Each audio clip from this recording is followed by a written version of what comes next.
It began, as the most extraordinary things often do, with something deceptively small, a number on a screen, a name that hadn't echoed through Elon Musk's mind in decades, suddenly appearing on his assistant's list of filtered calls.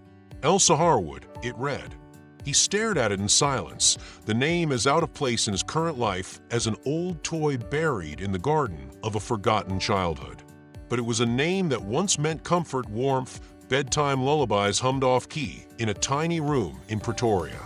Before PayPal, before Tesla, before Mars, there had been Elsa. That evening, long after his usual avalanche of meetings and updates had slowed to a trickle, Elon sat alone in a quiet lounge at one of his lesser-known properties in Ojai. No tech, no noise, just the dark horizon melting into the stars. And her name again, replaying in his head like a song you thought you'd forgotten. He took a breath and tapped his phone. "Elsa," he said when she answered. His voice, normally commanding and clipped, softened almost involuntarily. A moment of silence on the other end. Then a shaky breath. "My boy," she whispered, her voice weathered and trembling, as if laced with 30 winters of waiting. "Is it really you?" He didn't know what to say. For the first time in what felt like a lifetime, Elon Musk, the man who could talk investors into billions, inspire nations with rockets, debate AI like a philosopher king, was speechless. She was calling from a nursing home in a quiet suburb outside Cape Town. Nothing fancy, just a place that smelled faintly of eucalyptus and distant memories. She said she never meant to bother him, only she had something she never got to say. And as much as it might not matter now, she needed to say it before it was too late. Elon had heard thousands of pitches in his life. Requests, pleas, schemes dressed in sentiment. But this wasn't that. This was something different. The kind of moment no machine could parse, no AI could simulate. A human ache wrapped in time. And so that night, Elon Musk did something no one on his team expected.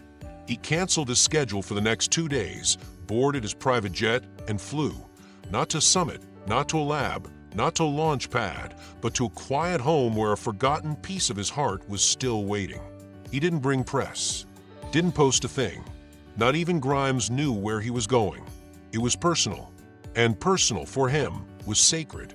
When he arrived, the nurse at the front desk looked up in disbelief, almost dropping her clipboard. "Mr. Musk." "Yes," he replied simply. "I'm here to see someone very important."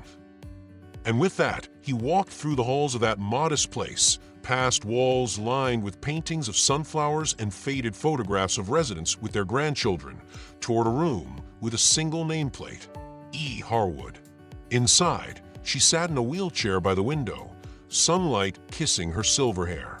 She turned her head slowly as he entered. For a moment, she just stared, eyes misting as if she were seeing a ghost she'd only ever dreamed would return. "Elon," she whispered, and his name cracked like glass in her voice. He crossed the room in 3 steps and knelt before her, taking her frail hand in both of his. "I'm here," he said. "Tell me everything." They talked for hours. No cameras, no audience, just 2 souls caught in the current of a shared past, paddling backward through time.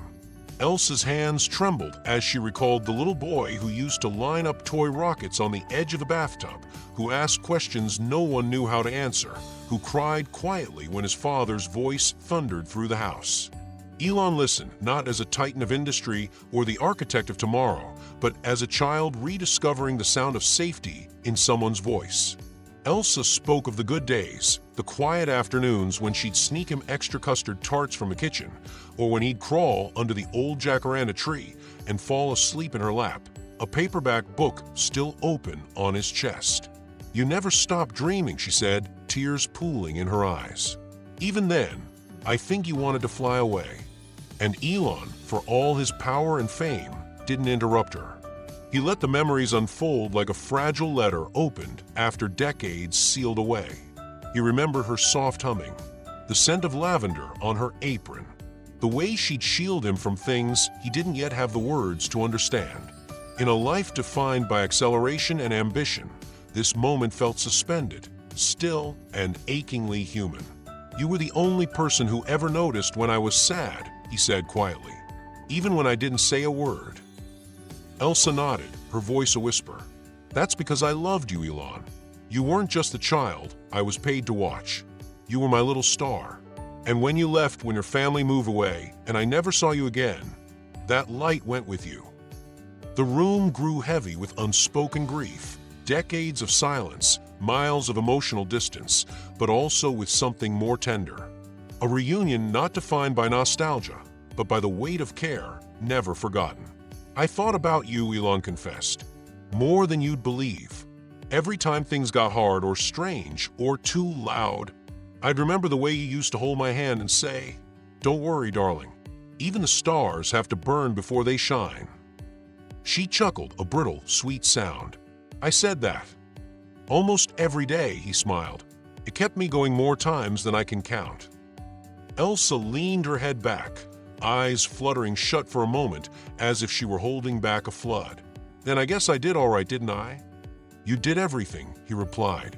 A silence followed, not uncomfortable, but full, like the hush that comes after a symphony where no one dares to breathe just yet. And in that silence, something shifted in Elon, something deeper than nostalgia, a recognition of how fragile roots can be and how rare it is to revisit them intact. Before he left that afternoon, he took her hand again. Elsa, I don't want this to be the last time. She nodded, brushing away tears. I'd like that very much. Outside, the sunlight had begun to stretch longer across the courtyard, gilding the walls in a gentle gold. He turned to her one last time before stepping out.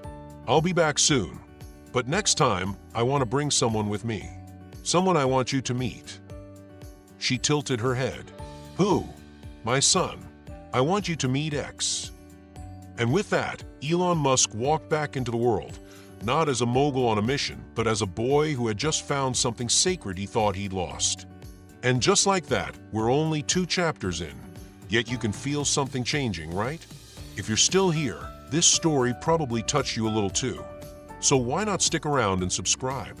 Not because a bell icon told you to, but because sometimes stories like this remind us of what matters most, and I'd love to have you with us for the rest of the journey.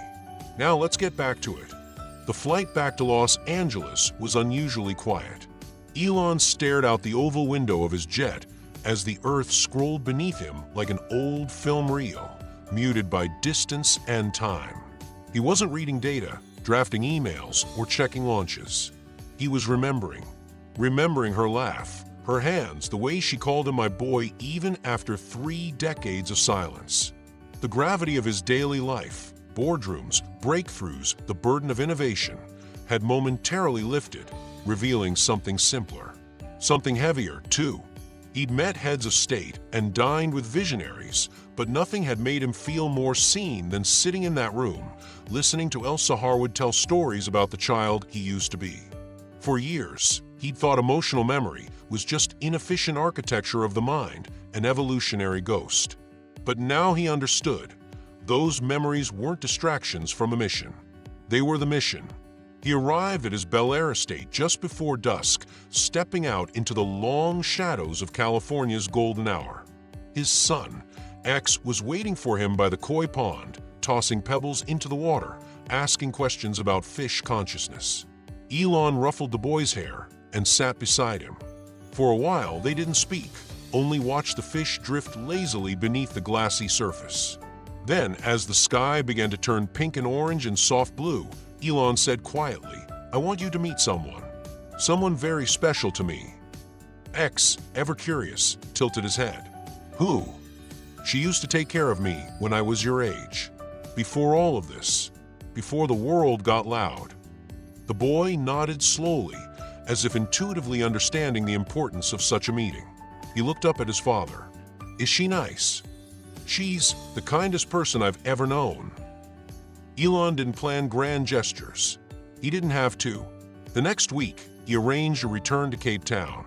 No media, no fanfare, just him, his son, and a private moment suspended between past and future. He brought gifts, simple ones. A wool shawl he picked out himself. A photograph restored from an old negative showing Elsa holding him when he was a toddler, both laughing under that massive jacaranda tree.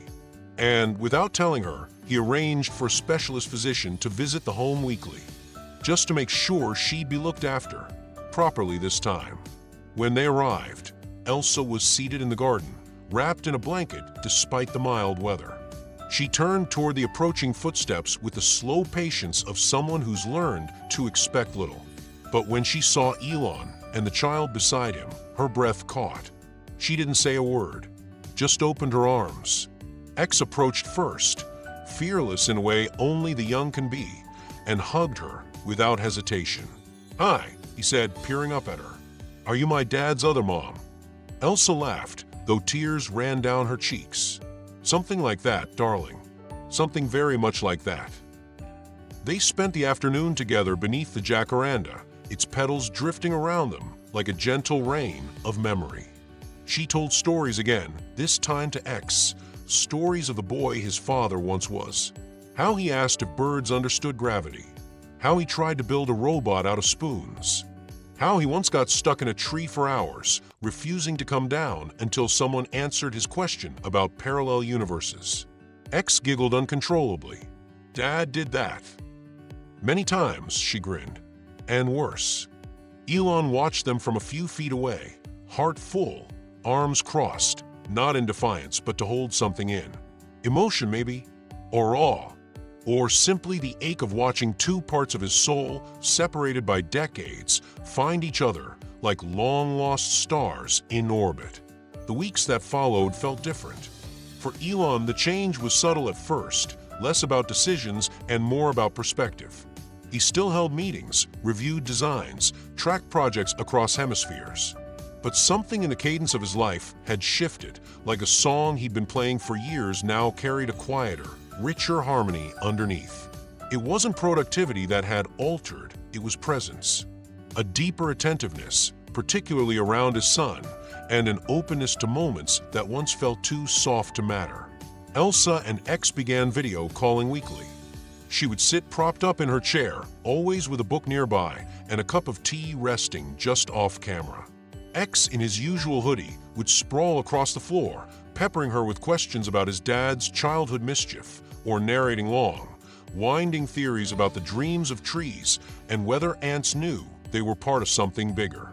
Elsa, as always, listened with the patience of someone who understood the sacredness of being truly heard. Elon watched these exchanges from a respectful distance, never interrupting unless X invited him in.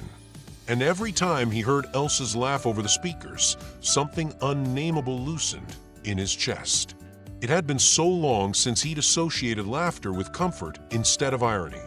One evening after one of those calls, Elon stepped into his personal library, an understated room of walnut shelves and worn leather chairs. He pulled down an old hardcover volume from the top row, one he hadn't touched in decades, A Brief History of Time. Inside the front cover, written in loopy, feminine cursive, were the words, "To my curious boy, who always asks why. Never stop asking. Love, Elsa." He sat down slowly, book open in his lap, fingers grazing the page as if trying to read the years between the ink and now. He'd forgotten that she had given him this. Or perhaps he hadn't forgotten, just tucked it away with all the other things that didn't fit neatly into the life he'd constructed around ambition. And now here it was again, the seed of wonder that had started all. Later that week, Elon did something he hadn't done in years. He opened a clean slate in his journal, not digital, but paper, and wrote with his hand. What if success isn't what you build, but what you return to? The words looked unfamiliar on the page, like they came from someone else. But he didn't cross them out. He just let them sit. That same night, he called his mother. Not for business, not out of obligation, but to ask how she was. They ended up speaking for over an hour. She was surprised, then touched. It wasn't a dramatic phone call, no cinematic reconciliation, just the quiet rebuild of something long neglected. It was as though Elsa had reminded him of the language of stillness, of how powerful it was to simply care without strategy, without outcome. And this realization, it began to seep into the spaces where he'd once kept walls. With his team, with his friends, even with himself. Then, 3 weeks after their garden visit, he received a call from a nursing home. Elsa had suffered a mild stroke. Not life-threatening, but serious enough to impact her mobility and speech. The nurse said she was asking for him, not in distress, but with purpose, as if she had something she still needed to say. Without hesitation, Elon cleared his schedule. Again, no press, no announcement, just urgency wrapped in quiet resolve. On the flight back to Cape Town, he kept remembering that book inscription and how even now, she was still urging him to ask why, but this time not about the stars, about people, about memory, about love. The hospital wasn't far from a nursing home, but the air felt heavier there, as if sorrow and hope lived together in a constant, fragile negotiation. When Elon arrived, the staff seemed unsure how to greet him. Some stared in disbelief, others simply nodded, recognizing not the billionaire or the innovator, but the man with worry in his eyes. He didn't bring an entourage, just a single overnight bag and a silence that filled the corridors behind him. Elsa had been moved to a private room on the 3rd floor. The window faced a blooming courtyard, and beside her bed stood a vase with fresh white lilies someone had left, maybe a nurse, maybe a visitor long since gone. Her face was paler, her hands slightly more curled into themselves, but when she turned her head and saw him, the light that came into her eyes was unmistakable. "You came," she whispered, her voice fragile but alive. "Of course I came," he said, pulling a chair close and taking her hand. "Where else would I be?" She gave a tired smile, her fingers lightly squeezing his. "I didn't know if you'd still need me." He shook his head slowly. "I never stopped needing you. I just forgot how to say it." She closed her eyes for a moment, as if savoring that truth. The monitor beside her beeped slowly, steadily. In the background, a nurse adjusted something and quietly left the room, giving them space. "There's something I want to tell you," Elsa said after a pause, her eyes fluttering open. "Something I couldn't say back then." Elon leaned in, gently brushing a lock of hair from her forehead. "Anything. Tell me." She looked at him not like a child or a man, but something in between, someone still becoming. "The day you left, I stood at the gate long after the car was gone. I waited, thinking maybe you'd come back. I had packed you a little note, tucked it inside the lining of your coat. Just a few lines. I don't know if you ever found it." His brows furrowed. "A note?" "Yes," she said, her voice almost breaking. "It said, 'Keep your kindness no matter how far you go. It's the only fuel that lasts.'" A wave rolled through him. He had no memory of a note, no recollection of ever reading it, but hearing it now, he knew it had lived somewhere in him all along. The words rang familiar, not in sound, but in soul. "I wish I'd seen it," he whispered. "You did," she smiled faintly. "Maybe not with your eyes, but somewhere, I think, it reached you." He sat there a long while, just holding her hand, talking when words came, sitting quietly when they didn't. At one point, X called, and Elon turned the camera toward Elsa. Her face lit up despite the fatigue, and she waved weakly as the boy told her he'd named one of the koi fish after her. "I hope it's the smart one," she teased softly. "He's the boss," X said. "Even the big ones follow him." Elsa laughed, and for a brief, beautiful second, the room felt whole again. After the call, her eyes drifted to the window. "Do you remember the jacaranda?" "Every bloom," Elon said. "I want my ashes scattered there. No plaques, no stones, just petals and air." A lump formed in his throat. "You'll have that. I promise." Outside, the light had begun to soften, dipping toward dusk. Birds sang quietly in the courtyard below. And inside that room, inside that moment, Elon Musk, the man of machines and missions, sat beside the woman who had once taught him the quiet magic of being loved without condition. Elsa's condition stabilized the next morning, but her voice came slower now, each word emerging like a leaf drifting gently downstream. Elon stayed by her side, rarely leaving the room except to step into the hallway for brief calls or to retrieve a tea she might crave, chamomile, no sugar, just like she liked it. The hospital staff grew used to seeing him there, no longer startled by his presence, but quietly touched by the devotion he gave so freely, without pretense or armor. He wasn't a guest from another world anymore. He was a grandson in all but blood. That afternoon, Elsa asked him to open the drawer of her nightstand. Inside was a small box, wrapped in worn blue ribbon, delicate as breath. "Open it," she said, voice paper thin. He untied it carefully and found a collection of photographs, some old, yellowing at the edges, others preserved in clear sleeves. There were pictures of him as a child, grinning with 2 missing teeth, pretending to pilot a cardboard spaceship, sitting on Elsa's shoulders with his arms outstretched like wings. But what stopped him cold was one photo at the bottom. It was a candid shot, clearly taken in secret. He was maybe 12, sitting alone under the jacaranda tree, head bowed, shoulders hunched. His expression was unreadable, except to someone who knew that kind of quiet pain. "I kept it because it broke my heart," Elsa said gently. "That was the day you told me you didn't think you mattered." He swallowed hard, the memory rushing back like an old wound flaring open. He didn't even remember saying it aloud, but she had always known how to read between his silences. "You changed everything for me that day," she continued. "You don't know it, but after you left, I started volunteering at an orphanage. I told every kid there the things I wished someone had told you more often, that they were enough, that the world didn't have to understand them for them to matter." He looked at her, eyes brimming. "You never stop giving." She gave him a frail smile. "And you never stop flying." There was a moment of stillness, broken only by the sound of a breeze brushing against the hospital window pane. Then she added, "Promise me something." "Anything," he said instantly. "When it's time, don't bury me like everyone else. No cold stone, no gray place. Just the tree, just the sky." Elon nodded, a slow, solemn vow rising in his chest. "I'll scatter your ashes under the jacaranda, and every year when it blooms, I'll bring X. He'll know who you were." She smiled again, smaller now, as if drifting into a dream. "That's all I want, to live in stories, to keep whispering even when I'm gone." He stayed until she slept. Then, stepping outside for air, he sat on a bench near the courtyard garden, running his fingers over the edges of the photo from the box.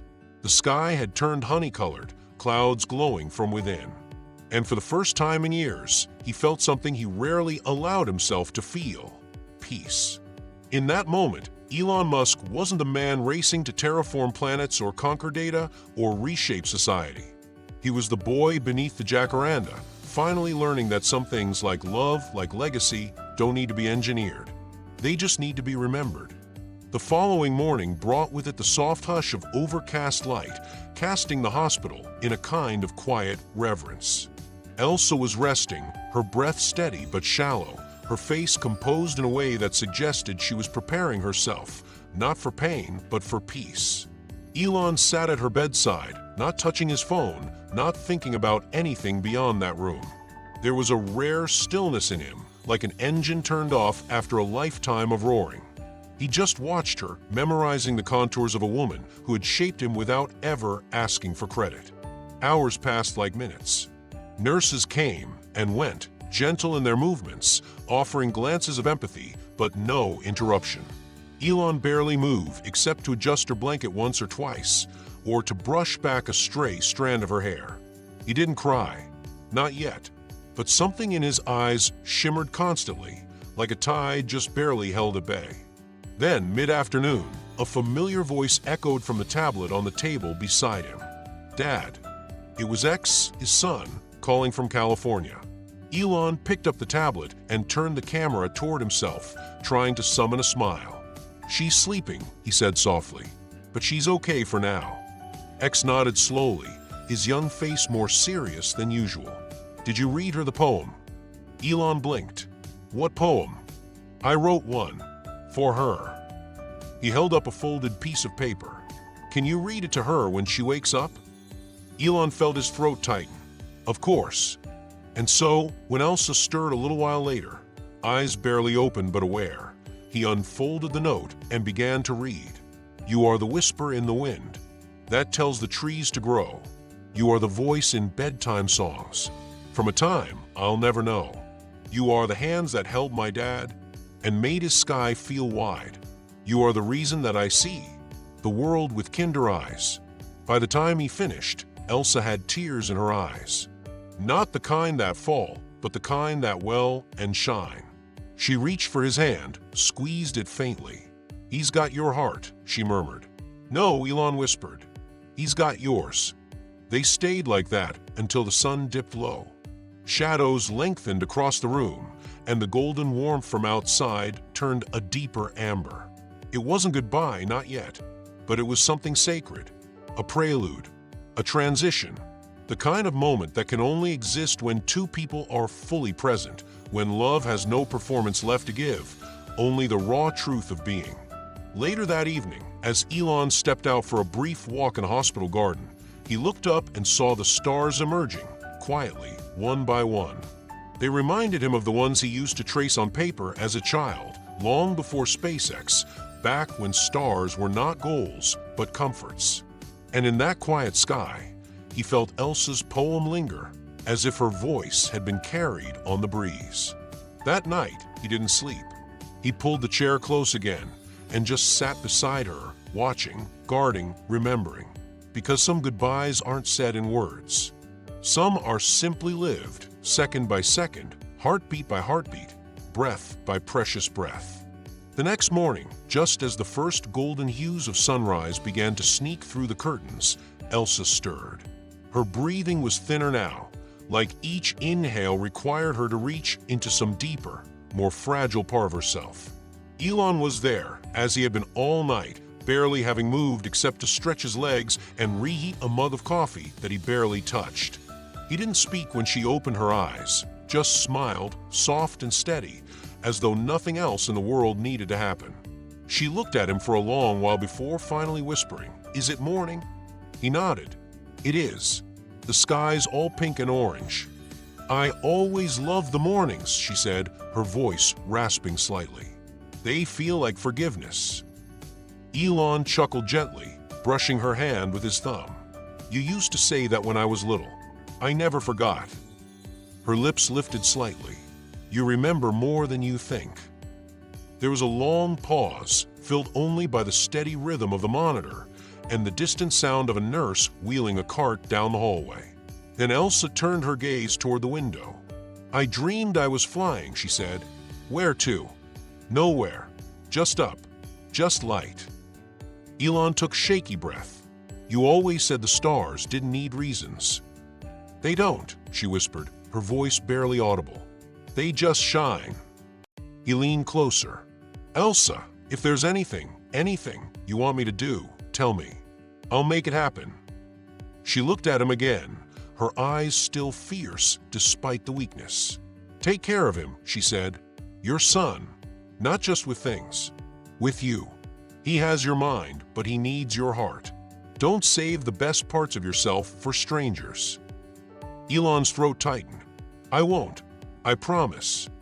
"And when the world tries to turn you cold," she continued, her fingers curling slightly over his, "come back to the jacaranda."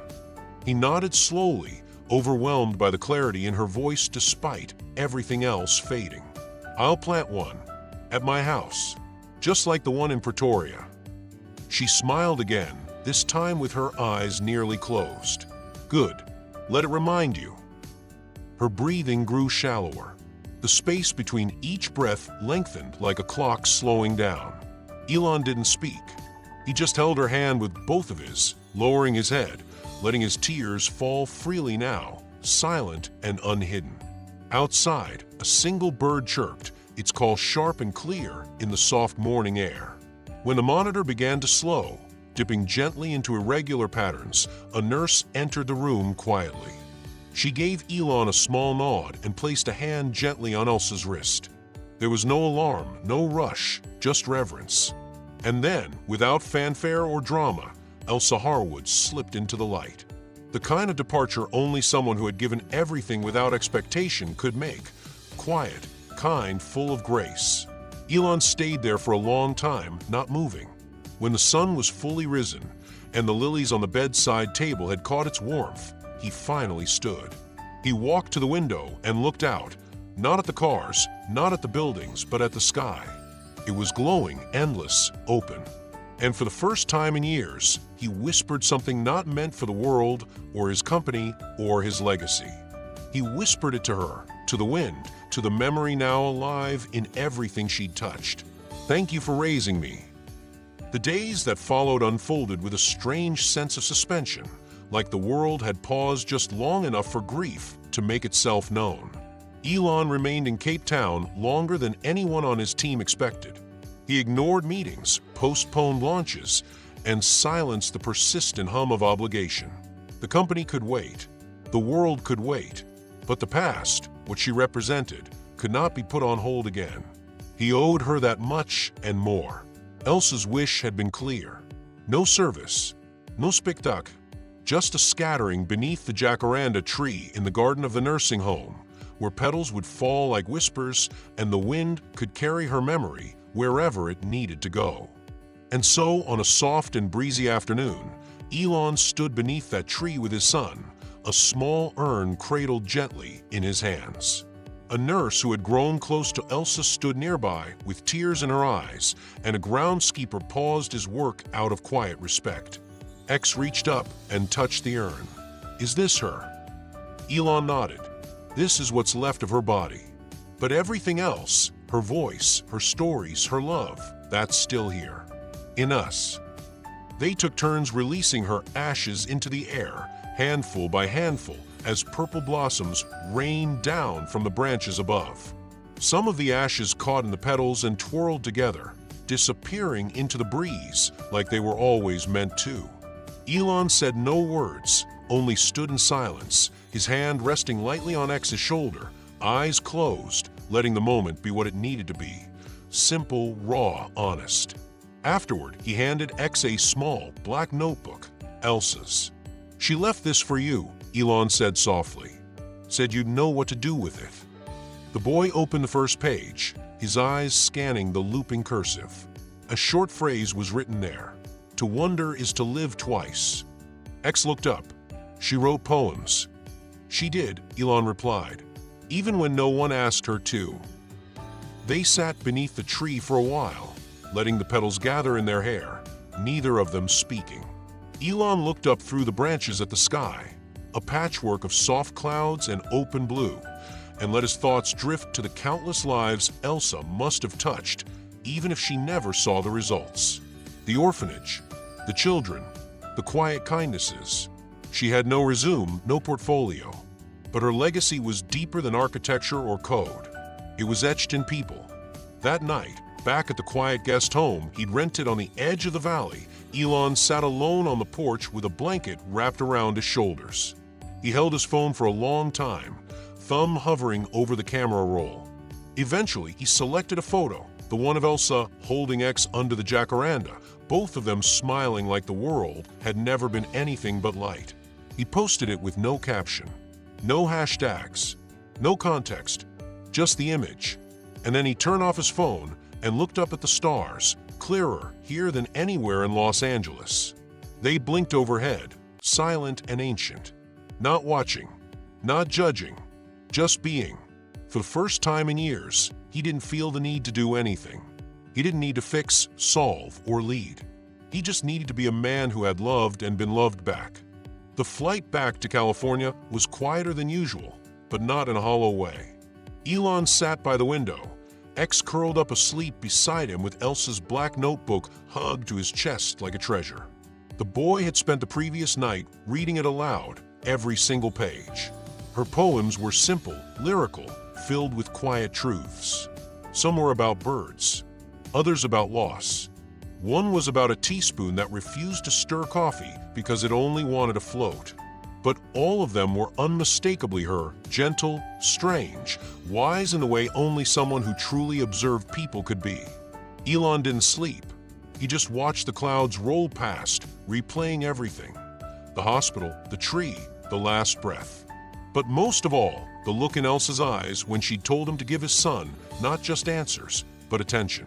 That look kept returning to him, vivid and impossible to ignore. He had spent so much of his life building futures. Maybe it was time to start being in one. Back in LA, the house felt different. Not emptier, just changed. He didn't immediately go to his office or lab. Instead, he took X to the garden, and together they chose a spot to plant the jacaranda sapling they'd brought back from Cape Town. It wasn't tall, barely up to Elon's waist, but stood straight, its thin branches already reaching skyward like it remembered the stars. They dug together. No landscapers, no cameras. Just a father and son, hands dirty, shirts damp with sweat and effort. When they finished, Elon stepped back and looked at the tree for a long time. X wiped his forehead with his sleeve and said, "She'll like this one. It's got space to grow." Elon nodded. "Yeah, and so do we." Later that evening, they lit a small lantern and placed it beneath the young tree. X knelt down and whispered something to the roots. When Elon asked what he'd said, the boy smiled faintly and replied, "Just told her thank you for seeing you before anyone else did." That night, Elon made a decision. He didn't announce it to anyone. He didn't send a memo or tweet. He just quietly restructured his entire weekly calendar. More blocks of free time, fewer speaking gigs, longer dinners with X, afternoons without phones. He even added something he hadn't had in years, blank hours labeled only as observe. He didn't explain it to his assistants. Didn't need to. Some part of him understood now that leadership wasn't about always being visible. It was about making room to witness the invisible. And that sometimes the most powerful thing a person can do is listen. In the weeks that followed, something began to shift around him. His conversations with X became more unpredictable, more philosophical, often hilariously nonlinear. One day it was time travel via popsicle sticks. The next, a passionate debate on whether squirrels were secretly aliens. Elon didn't correct. He explored. And in those moments, he felt Elsa. Not like a ghost, but a guide. In X's wild theories, in the silence between questions, in the way the jacaranda began to stretch just a little more each day toward the sky. One night, while they were reading beneath the stars, X asked, "Do you think we ever really go away?" Elon looked up. "No," he said quietly. "I think the best parts of us stay. In other people." X was quiet for a while. Then Elsa's not gone. She's just planted. Elon smiled, the kind that rises from somewhere deep. Exactly. A few weeks later, the jacaranda sapling had taken root with a quiet determination. Its young leaves had turned more vibrant, more deliberate, and Elon often found himself drawn to the tree without planning to be. Sometimes he'd bring his coffee out in the morning and sit nearby in silence. Other times, he and X would read Elsa's notebook together beneath its slowly growing shade. There was a new rhythm in the household, unhurried, attentive, stitched with small sacred pauses that hadn't existed before. It was during one of those afternoons when the sun was folding gently over the horizon and the air smelled faintly of cut grass that X asked a question that felt almost too large for the moment. "Dad," he said, closing the notebook carefully on his lap, "how do you know when someone really sees you?" Elon looked up from the cup in his hands. "What do you mean?" "I mean like really sees who you are, not just what you do." He didn't answer right away. The question was deceptively simple, but it struck deeper than most things he'd been asked in interviews or summits. He thought of boardrooms, headlines, and the thousand versions of himself that existed in people's minds. Then he thought of Elsa, and how she had seen him before he was Elon Musk, when he was just a curious boy with too many questions and a quiet ache to matter. "I think," he finally said, "it's when you can be completely quiet with someone and still feel heard." X seemed to consider that for a while, then nodded. That's what it felt like with her. "Yeah," Elon replied, his voice roughening, "me too." That night, after X went to bed, Elon stayed up late going through old storage boxes. Boxes that had followed him from place to place, rarely opened, filled with fragments from different chapters of his life. Among the tech manuals and prototype sketches, he found a small leather pouch. Inside was a single, faded note written in handwriting that stopped his breath. "Keep your kindness, no matter how far you go. It's the only fuel that lasts." He sat down slowly, the weight of the words anchoring him to something deeper than nostalgia. It was the note Elsa had once tucked into his coat, the one he thought had never reached him. But it had. Not in memory, not in logic, but in spirit. Somehow it had waited. And somehow he had found it when he was ready to truly receive it. He stared at it for a long time before placing it carefully inside a new journal. On the first page, beneath that note, he wrote a line of his own. To the boy I was and the father I am, never forget the ones who saw you first. He closed the book, exhaled slowly, and for the first time in a long time, felt whole. The next morning, X ran up to him with excitement. Dad, look. In his tiny hands was a drawing, crayon on thick paper. It was a picture of their house, the jacaranda tree, and 3 figures beneath it. One was clearly Elon, one was X, and between them, drawn in soft colors with a little scarf and gentle eyes, was a third. It's Elsa, he said proudly. She's part of the tree now. Elon kneeled, pulling his son into a tight hug, the drawing crinkling slightly between them. Yes, he said into the boy's ear, she always will be. Autumn came quietly that year. The jacaranda sapling, though still young, had doubled in height since they planted it, its slender trunk growing more sure of itself as the days shortened and the light took on a golden tone. Elon often found himself walking the perimeter of the garden with a kind of reverence, stopping near the tree, sometimes talking out loud, not to the air, not even to himself, but to her, to Elsa. There were days when X would come running out of the house holding the notebook like a sacred object, shouting, "Dad, you have to hear this one." And they'd sit cross-legged in the grass while the boy recited Elsa's words, sometimes stumbling, sometimes improvising, but always with a gravity beyond his age. Elon would close his eyes and listen, not as a father, not as a CEO, but as a boy again, transported by language, held by memory. One Saturday afternoon, while raking leaves together, X asked a question that stopped Elon mid-motion. Do you think she ever felt forgotten? Elon didn't answer at first. He leaned on the rake and stared at the tree, where a few brave purple blooms still clung defiantly to their branches. I think, he finally said, that she did, but I also think she kept loving anyway. That's brave, X murmured. It's the bravest thing, Elon agreed. Loving even when no one's looking. That night, Elon found himself writing again, something he hadn't done this consistently in years.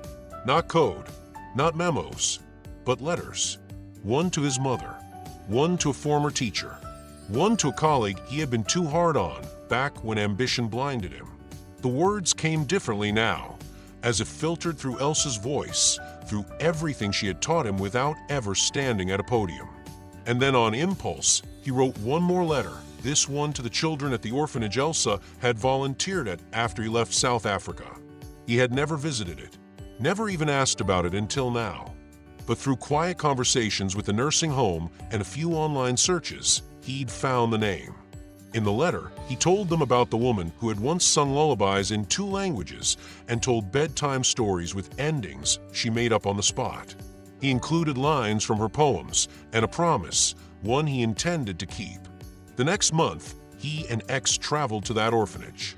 No media, no announcements, just them carrying a box filled with books, art supplies, and 20 copies of Elsa's poems, reprinted and bound in soft covers with a photo of the jacaranda tree on the front.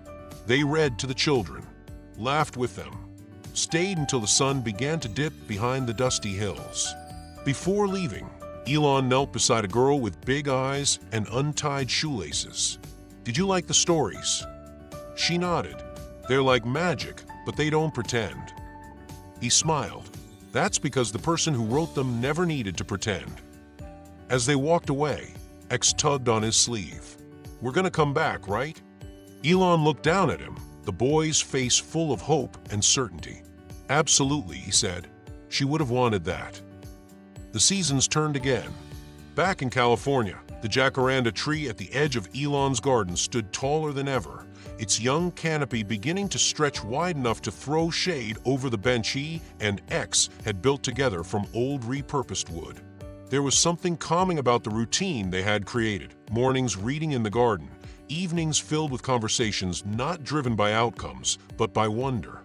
One late afternoon, X came running into the house, a burst of excitement in his voice. "Dad, come see." It bloomed. Elon followed him outside, and there it was, 3 full blossoms on the tree, vivid and purple, like tiny lanterns against the soft green. He stood still for a moment, moved by how much that one detail meant. They weren't just petals. They were proof that things grow. That memory roots itself not in stone, but in continuation. Later that night, as they sat beneath the tree, X turned to him and asked, "Do you think Elsa knows?" "I do," Elon said without hesitation, "even if she's not anywhere." Elon glanced up at the stars peeking through the darkening sky. "I think when someone loves you like that, they don't need to be anywhere specific. They're just in the way you see things after." X thought for a long time. "So she's in the way I see this tree?" "Yes," Elon said, smiling. "And in how you love people you've never met. And in how you listen." The boy leaned his head on Elon's shoulder. "Then she's going to be around forever." They sat like that until the sky went full navy and the first cool notes of night rolled in. No screens, no noise, just father and son, and a silence so alive it felt like a presence in itself. A few days later, Elon received a message from a nursing home. One of the nurses who had cared for Elsa in her final weeks had read about the orphanage visit. Somehow, one of the books had found its way into a child's backpack, then into a teacher's hands, and from there to a small community library. People had started copying her poems, sharing them anonymously on message boards and blogs, attributing them only to EH. The nurse wrote she would have loved this. Not the attention, but the fact that her words are still walking. Elon read the message twice, then once more. Still walking. That phrase stayed with him, echoing long after he closed the screen. Inspired, he reached out to a close team of designers, not for a product, not for a pitch, but to start a quiet side project. A foundation, small at first, created in Elsa's name. Its mission would be simple: to fund creative writing and emotional literacy programs for children in underserved communities. The only rule: every student would get a notebook, just like the one Elsa had kept. Blank pages waiting for wonder. He didn't do press for it, didn't brand it with his name. It wasn't about that. It was about the millions of invisible kindnesses that go unnoticed every day. And maybe, just maybe, about helping more children feel seen the way he had been. Weeks later, a package arrived at the house. Inside was a handmade book from a group of students in Kenya. On the cover, drawn in soft pencil and watercolor, was a young boy standing beneath a blooming jacaranda tree. The title, "The Tree That Remembered." Elon turned to the dedication page. It read, "To Miss Elsa, who showed us that stories can grow roots." The foundation grew quietly, organically. Letters arrived from schools across the world: Peru, India, rural Mississippi, each one a testament to the small, invisible waves that Elsa's life had stirred long after her passing. Children were writing poems, journals, and stories, often for the first time. Teachers reported how students, who once barely spoke, now filled pages with wonder. And every month, a new batch of notebooks was sent out, each one bearing a single line on the first page in soft, handwritten type: "To wonder is to live twice." Elon never made public speeches about it. He declined interviews when asked. The only acknowledgement lived quietly at the bottom of the Foundation's modest website, founded in honor of EH, who believed kindness was the most advanced technology of all. At home, the jacaranda tree had bloomed fully now, its blossoms spilling like violet constellations onto the grass below. Elon found himself drawn to it more than ever, often joining X in the early morning or at dusk to sit beneath its shade. It had become their place, their church, their pause button. One crisp morning, X brought out a stack of folded papers, his own stories written in thick, uneven letters, sometimes with illustrations in margins. "I want to send these to the kids we met," he said. "Do you think they'll like them?" Elon smiled. "I think they'll love them." X nodded thoughtfully. Maybe someone will read them the way Elsa read yours. Maybe they'll feel seen too. That night, Elon lay awake longer than usual, not restless, but reflective. He stared at the ceiling, listening to the wind outside brushing against the windows like an old friend tapping gently to be let in. His mind drifted, not toward rockets or timelines or logistics, but toward the quiet parts of his life. The corners no one photographed, the glances, the silences, the hands held without needing a reason. He got up, walked outside barefoot, and sat alone beneath the jacaranda. The night air was cool, the blossoms above barely rustling. He closed his eyes and whispered, "She's part of everything now. Isn't she?" And in the stillness, he didn't hear an answer. But he didn't need one. The following day, a package arrived. It was from an elementary school in coastal Oregon. Inside were dozens of drawings and poems from students, each inspired by the story of the tree that remembered.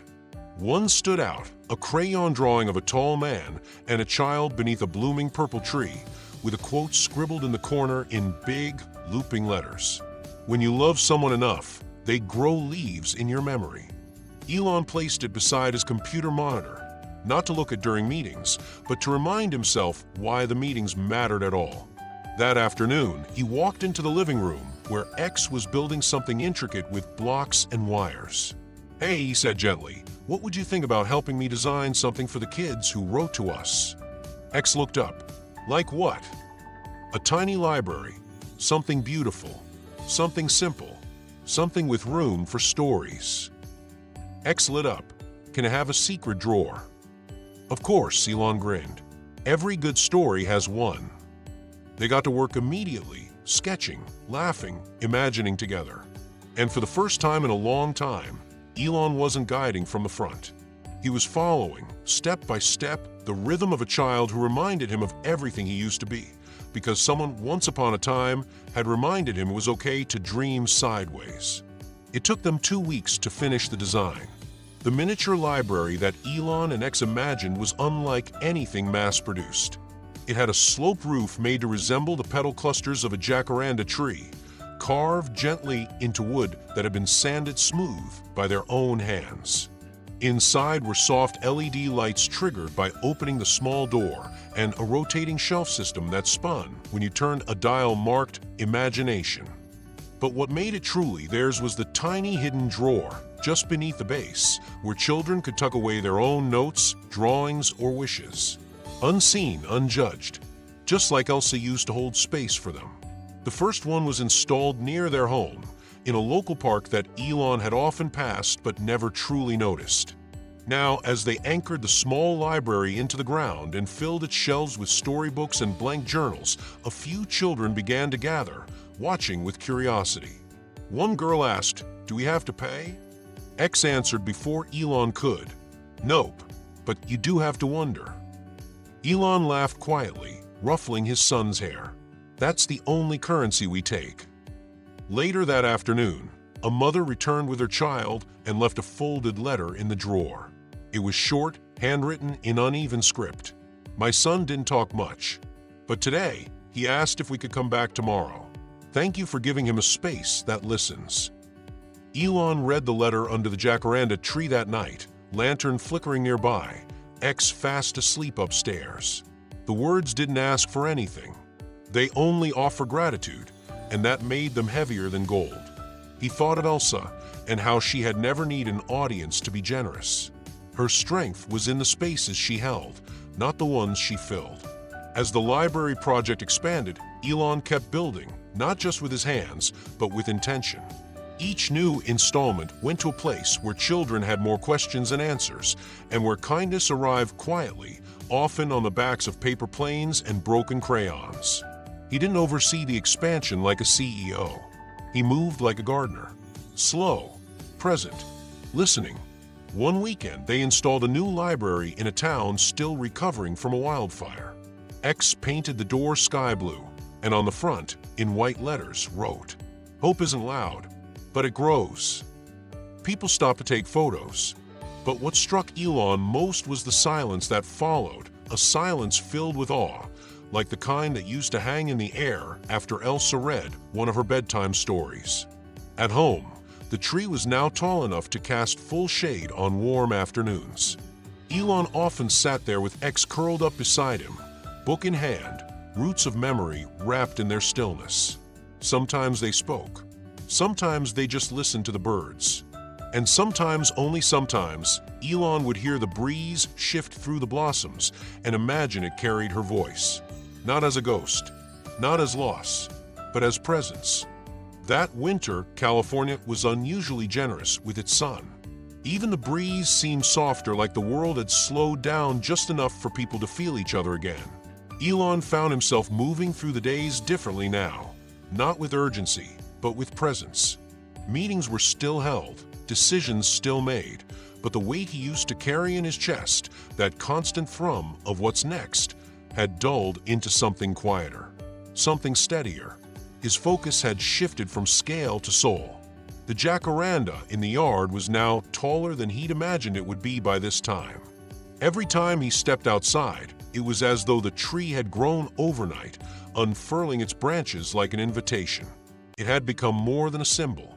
It was a companion, a witness, a keeper of everything that mattered and nothing that didn't. One afternoon, as Elon and X walked home from a local bookstore, X held a notebook close to his chest, the kind Elsa might have chosen herself. It had a soft canvas cover and faintly lined pages inside. On the first line, X had written, "This notebook is for everything that doesn't fit in my head." Elon smiled when he read it, saying, "That's going to be a heavy notebook." X shrugged. "That's why I'm starting early." That night, after brushing his teeth and climbing into bed, X asked softly, "Do you ever forget her?" Elon paused at the doorway, hand on the light switch. "No," he said. "Sometimes I forget the sound of her voice, but never the way she made me feel." X pulled the covers higher. "I think feelings last longer than sounds."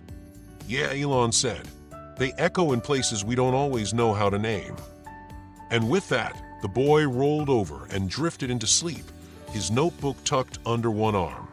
Later, Elon sat alone in the garden, fingers brushing over the bark of the jacaranda. He closed his eyes, and for the briefest second, it felt like he wasn't alone at all. The scent of the blossoms, the cool air, the whisper of leaves moving, it was all woven with her. Not as memory, as presence. He reached into his coat pocket and pulled out the note. "Keep your kindness, no matter how far you go." He had read it so many times the creases were permanent now. But tonight, under the stars, it hit him differently. It wasn't just advice. It was a roadmap.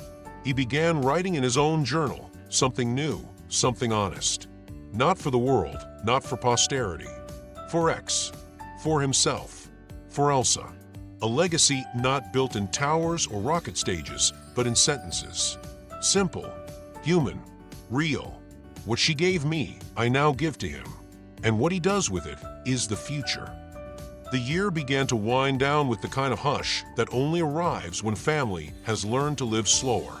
December passed in a rhythm of rituals new and old, some inherited, some invented. Every night, as the sun dipped beyond the horizon, Elon and X would light a small lantern beneath the jacaranda tree, even when the breeze threatened to blow it out. It had become their quiet promise, a signal that time had passed, that someone was remembered, and that memory itself could become a form of presence more powerful than stone. By now, the tree had become a local curiosity. Neighbors often paused their walks to admire its rich purple canopy or to ask gently about the little wooden bench beneath it. Elon never elaborated. He would simply say, "It's a memory garden," and most people understood more than words could explain.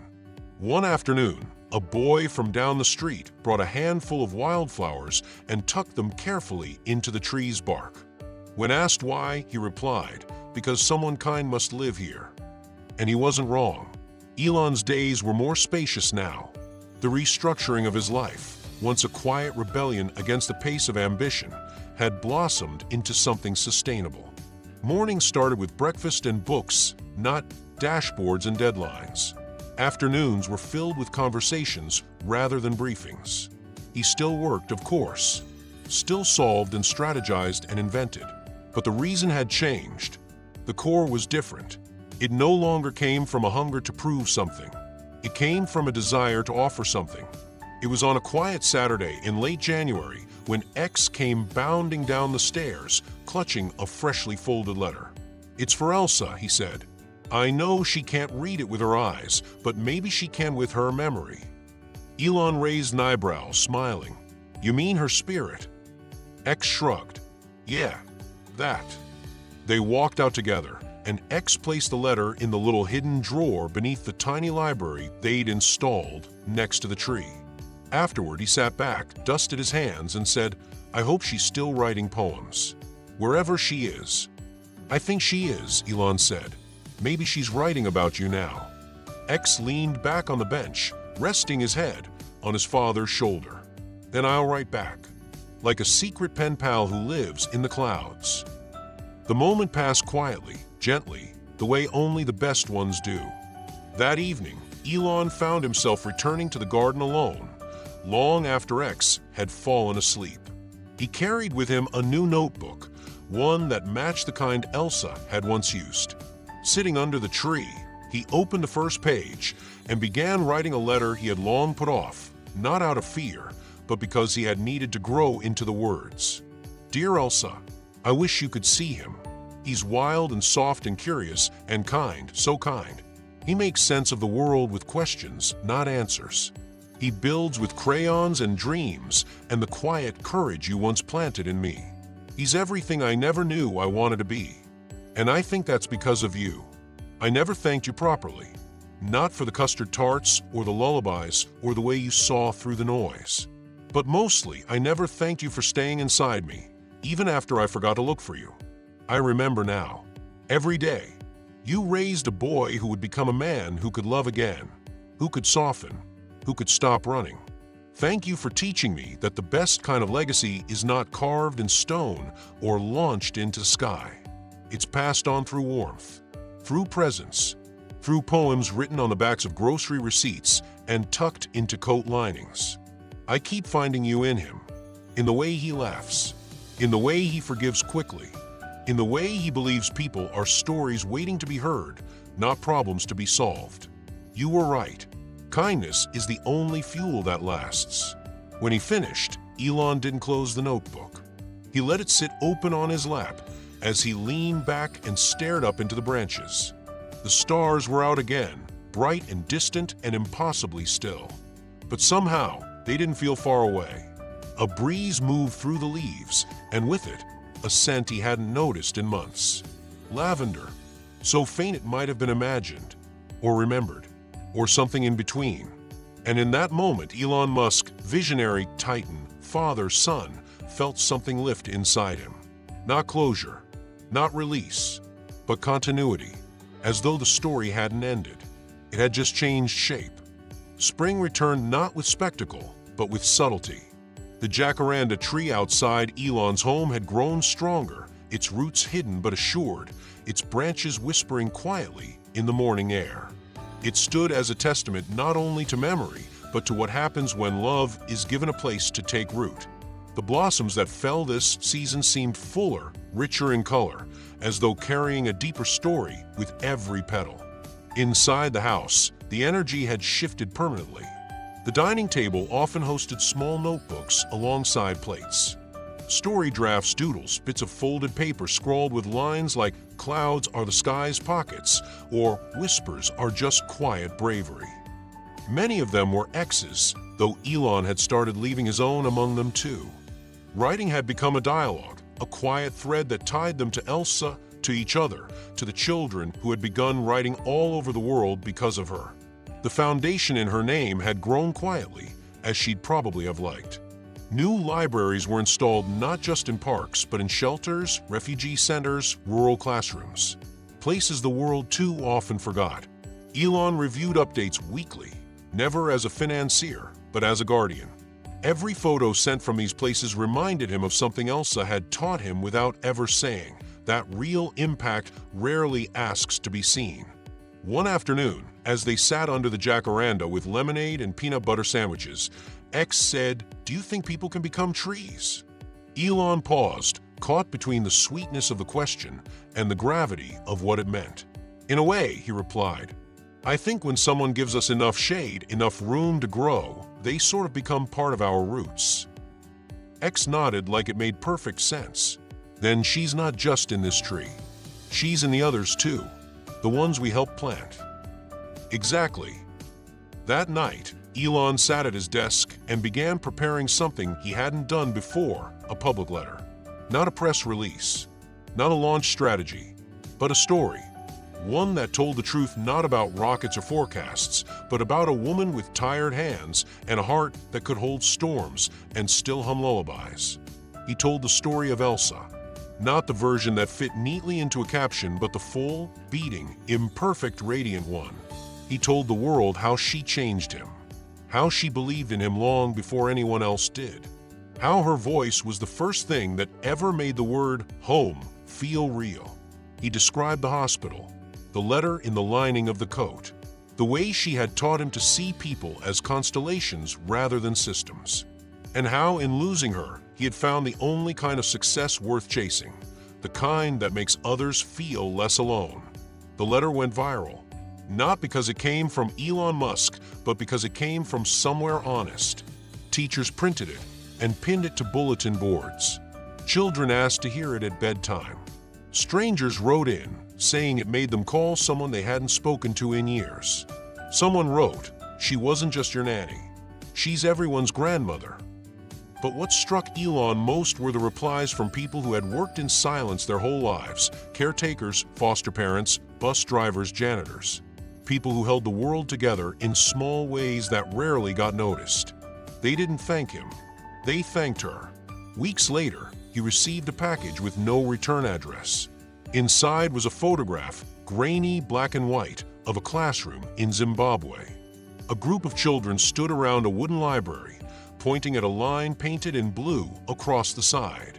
"To wonder is to live twice, EH." Tucked into the frame was a note that simply said, "We don't know her, but we know her." Elon framed it and hung it in the hallway, not by his awards, not in the office, but across from the front door, where X would see it every morning when leaving for school and every evening when coming home. A reminder, a compass, a memory with petals. And so the story didn't end. It bent, it branched, it grew. Elsa was no longer just a chapter in Elon's past. She had become a thread woven through every story he'd helped write going forward. In the eyes of his son, in the hearts of the children she'd never met, in the libraries filled with poems, in every quiet act of noticing. One evening, as father and son stood together under the full canopy of the tree, X looked up and said, "She made everything softer, didn't she?" Elon smiled, placing his hand gently on the boy's shoulder. "Yes, and stronger." Then, with a playful grin, X asked, "So, are you going to cry again?" Elon laughed genuinely freely. "I might." "Good," X said. "She'd like that." They sat down, side by side, watching the light filter through the leaves. A soft wind blew, and somewhere between the roots and the sky, between everything said and everything only felt, a story continued to unfold, quietly, faithfully, beautifully. And now it's your turn. If this story moved you in any way, if it reminded you of someone you haven't thought about in a while, or made you feel something you didn't expect, tell us. Drop a comment and let us know. From where in the world are you watching this story? Maybe share a memory, a name, a moment that changed you. Because sometimes the most powerful stories are the ones we carry silently until we decide to pass them on.